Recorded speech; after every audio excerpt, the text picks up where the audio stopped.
Ay, magandang araw po sa inyong lahat. Ngayon ay araw ng Lunes. Ako po ay nagbabalik para bigyan kayo ng magandang reading of the day. Hindi ko po alam kung ano ang ating makikita sa mga oras na to, pero gusto ko po kayong bigyan ng reading of the day ngayong araw na itong ng Lunes, no?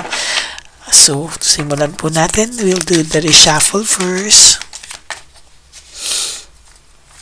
Kamusta po? Napanood nyo na po ba yung second reading of the day kahapon and yung first reading of the day? Ayan po, nakita nyo kahit gaano po ako kabisi at nawalan pa po ako ng net, nandito po ako at nagbibigay pa rin sa inyo ng reading of the day. Ayan. Labas pa po ako mamaya para mag-upload. Ayan. Okay. Pili po tayo ng 10. 1,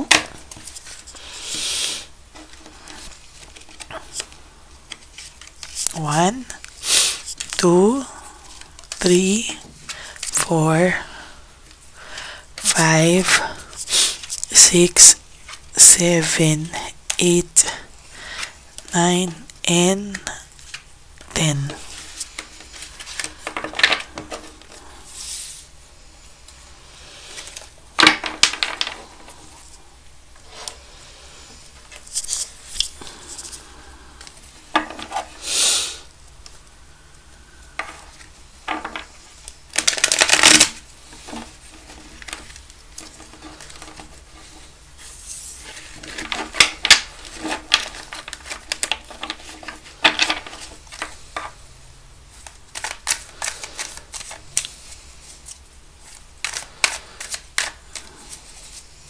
Yan, pili po tayo ng 10 din. 1, 2, 3, 4, 5, 6, 7,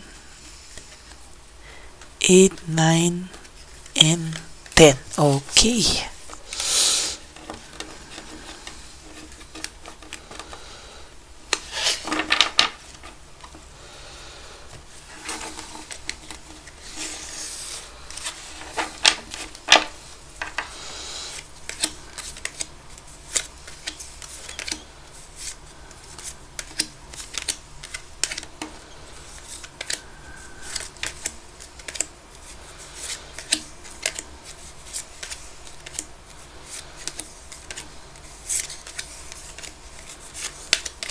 Okay, tingnan na po natin ano po ang makikita natin sa first reading of the day today. For our first reading po ngayon, makikita po natin dito na meron pong nakakaramdam ng self-pity, loss, and grief. Paano po ba naman? Nung time na nasa iyo siya, nasa kamang maganda at malambot na po siya. Pero ngayon po, ano ang pinapakita niya? Napunta po siya sa banig na merong may butas at may surot pa, no? Ganyan po ang shift ng buhay niya, no? From sayo na nasa kama na siya, maayos ang buhay niya, down to the third party, the Chabilitang Palaka, na ang tingin ko po dito ay parang napunta po siya sa banig na may butas na at may surot pa, no? So, maganda yung ating example ngayon, no? Ayan, no, lahat po ng pangarap niya, parang nilet go niya lang, just like that. Lahat po ng pangarap nyo, lahat po ng naging usapan nyo, mga plano nyo sa buhay, ay parang dinisregard po niya lahat, no, because of this, no, because of this, hindi naman po worth it na, ayan, no, hindi naman po worth it itong babaeng to. Then there's this will, power, inspiration, and desire. Sa totoo lang po, sa nakikita ko po dito ay talaga pong grabe po yung nangyaring shift sa buhay niyang kamalasan. Hindi niya po akala niya po na mas mapapabuti siya, inakala niya po na there's this inspiration na dumating sa buhay niya and bagong desire lumaban sa buhay pero nagkamali po siya, no? At hindi po talaga ito napabuti sa kanya. Hala, no? Papunta ka na po talaga sa mabuti pero sa nakikita ko po siya naman po yung palagapak, no? Alam niyo po minsan hindi kasi nare-realize ng tao, akala nila na wow, masaya ako ngayon and everything. Hindi nila nakikita na sa mga susunod na panahon sila naman po ang lalagapak, no? Sila naman po yung sa nakikita ko na hindi magiging maayos, no? Alam mo po, ang dami niyo po lahat na sa pakiramdam ko ngayon sa lahat ng energies na nagsasabing ako na po ang niloko, ako na po ang nasaktan, bakit sila pa po ang masaya? Kapatid, hindi mo po alam ang nangyayari sa kanila day in, day out. Ayan po, reversal, no? So yung masaya nila, napupunta na sila pa ilalim na. So yan po ang hindi maganda sa nangyayari sa kanila ngayon. Hindi mo lang po alam pero hindi po sila okay. As a matter of fact, frustrated po ang person mo, no? Palagi ka pa rin po nitong naiisip. Hindi mo lang po alam mo, frustrated pa din po siya. At sa nakikita ko ay patuloy po itong mag-iisip, patuloy po itong mafo-frustrate, patuloy po itong malulungkot, lalo na po sa mga susunod na araw, lalo sa buhay niya. Ayan, no? There's emptiness, no? Sobrang empty po ng nararamdaman ng taong ito sa ngayon, no? Hindi mo man po ito nakikita because hindi mo naman po talaga nakikita ang in and out sa buhay nila ngayon. Pero sinasabi ko po sa iyo, hindi mo po nakikita at nararamdaman yung nararamdaman po niya. Akala mo po everything is under control. Akala mo po happy siya pero ang hindi mo po alam, hindi po siya happy. So, totoo lang po, hindi po siya happy sa buhay niya. Ayan, no? At talaga po, sa nakikita ko po, talaga pong may lungkot sa mga mata nito. Kung titingnan mo po ito sa mga pictures, kung titingnan mo po ito sa mga pictures o may makakabalita ka po, malalaman mo po na hindi po ito masaya, no? At malalaman mo po na ang mga taong nasa likod ng makakilala nito, makikita na nasa likod ng kanyang mga ngiti ay lungkot na hindi niya po inakalang mangyayari sa kanya. Yan, no? Kasi naman siya yan ang ano niya ngayon, no? Talagang hindi niya po inakala na mangyayari po ito sa kanya. Ay, nako. Hindi mo inakala. Akala mo po masaya lang siya. Akala mo po everything in his life now is happiness. Hindi mo po alam na ang taong to ay may lungkot po na itinatago, no? Hindi din naman, ma-pride din po ito. Hindi niya po kasi ipapakita sa iyo na malungkot siya sa buhay niya.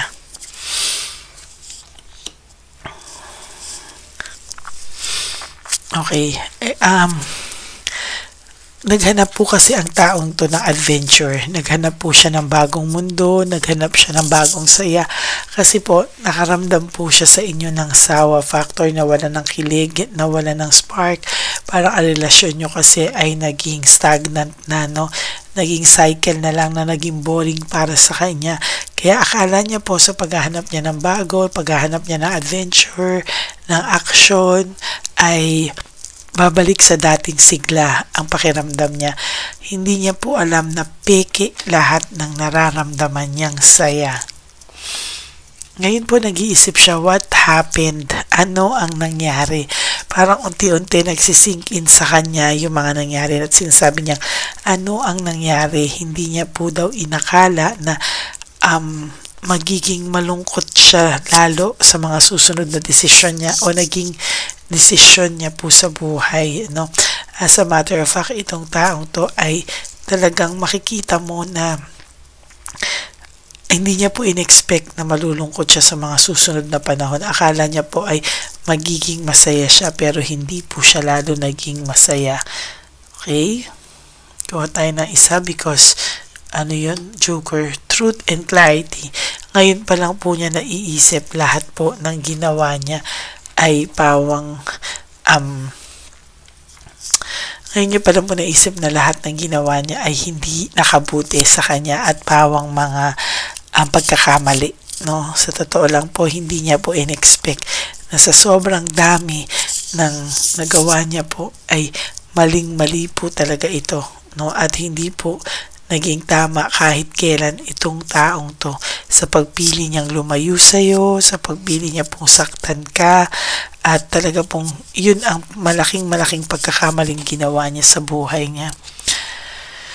Meron pa ako nakikita ditong self-pity, no? Lumabas dun sa first card mo, ito ulit, no? Talagang nagsi-self-pity siya na parang, kasi kago ko, ayan tuloy ang nangyari sa akin, no? Pero sa kanya po, ayaw niya na pong ipakita pa po yun sa iba, no? Para pong sinarili na lang po niya yung kamalasan po na naramdaman niya sa ngayon.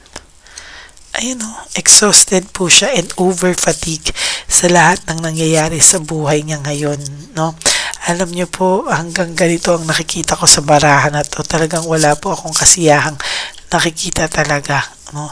Talagang feel ko po yung fatigue, feel ko po yung lungkot, yung pagod, at talaga pong sa mga susunod na araw magpapatuloy pa rin po itong ganito. Oh my God! Wala na akong nakita kundi frustration. Ayan o, frustration, exhausted and over fatigue, emptiness, lost grief, self-pity, Yan po ang lumalabas sa barahan niya. And to be honest with you, yan pa rin po ang mararamdaman niya sa mga susunod na oras at panahon. Oh my God. Diyos ko. Unang cards ng Lunes, stress, burned out, and restlessness. Talaga pong sa nakikita ko po dito ay talagang ayan po yung nangyayari sa kanya. Stress, burned out, and restlessness. There is panic and slowdown. Talagang sa nakikita ko po dito, napapanik po siya, lalo na pag mag-isa siya. Doon niya po nararamdaman yung kanyang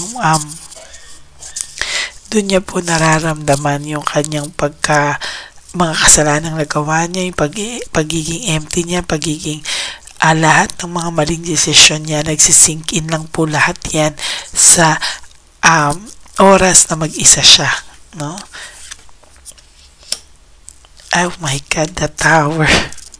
Hindi pa po nakontento sa frustration, sa burnout, sa stress, sa fatigue. Ayan talaga lumabas. Oh, the Tower. Oh my God, disaster, broken pride, shattered dreams. Talagang malas-malas po ang nangyayari sa buhay ng person nyo ngayon. And hindi nyo po ma-imagine na mangyayari sa kanya yun, or hindi nyo na-i-imagine na nangyayari sa kanya, because kung titingnan mo to, mayabang pa, akala mo masaya, akala mo buong buo ang pagkatao niya, no? Pero ang hindi mo po alam ay talagang sa makikita mo siya ay sobrang gulo po ng kanyang utak, at sunod-sunod po ang kamalasang nangyayari sa kanya.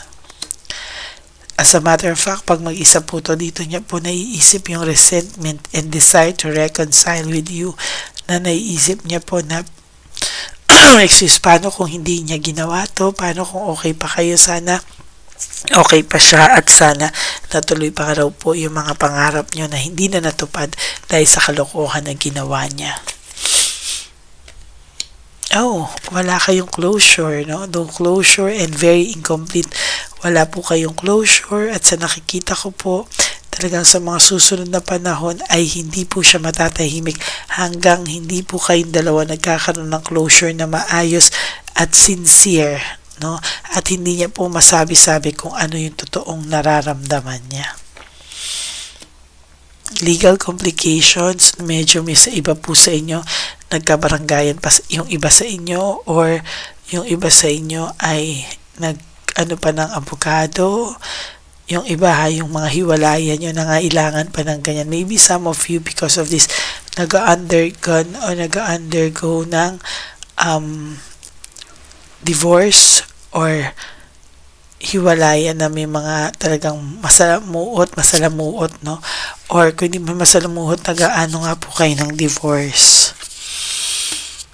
But don't worry, everything in your life is connected to the divine universe. So maaayos at maaayos po kayo whether you like it or not. Maaayos po kayo. And your last card is all about greediness and possessiveness. Ayan po ang naging ugali ng tao nyo bago kayo naghiwalay. Naging rude siya, naging madamot, naging self-centered and selfish, no? So yan po, ngayon po ay pinagbabayaran naman po niya kung ano yan, dahil dati na siyang nasa kama sa'yo, sarap ng buhay niya, mas pinili niya po ang mapunta sa banig na butas at may surot pa. So that's it for your first reading for today. Maraming pong salamat. Pasensya na po kung iba na yung boses ko, medyo sa pagod, at medyo sumasama na rin po yung pakiramdam ko. Maraming salamat po sa inyong lahat, sa patuloy nyo po sa aking pag-suporta. Maraming pong salamat sa inyo, sa ever solid na loyalista ng Lady Elena, friends, family, and subscribers. I love you all from the bottom of my heart.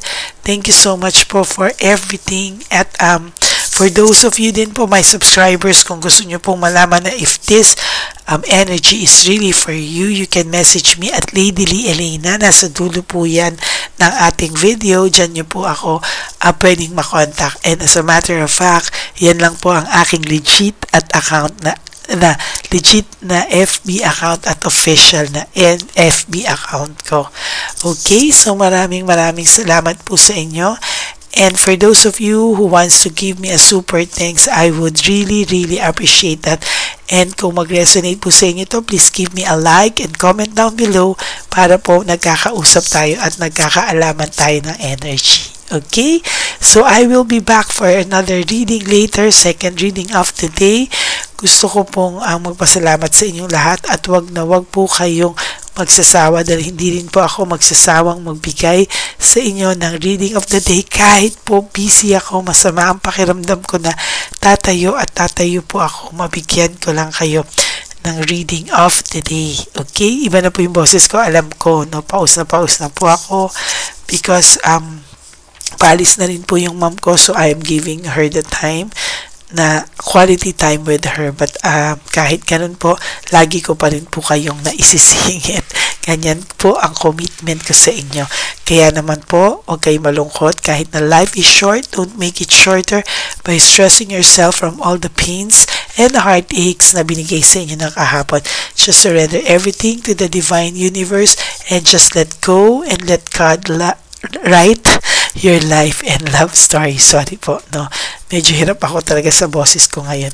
Maraming salamat po. I will be back for another set of reading. Huwag po kayong malulungkot. And I promise you na magkakaroon po ako ng second reading of the day today. And I try to have one more, pero try na lang po yun. Hindi ko na po mapapromise. But the second reading, I promise you to give you a second reading of the day today. Ayan. So, maraming po salamat. Enjoy your holiday and enjoy your time with your family and friends. No, holiday ngayon dito sa Pilipinas. So, sa mga tao sa Pilipinas dyan, ay mag-enjoy po tayo or have some time to rest and be with your loved ones. Okay? Maraming salamat po. I will see you again on my next reading later. God bless you all. Have a happy Monday and have a happy heart. I love you all. Bye!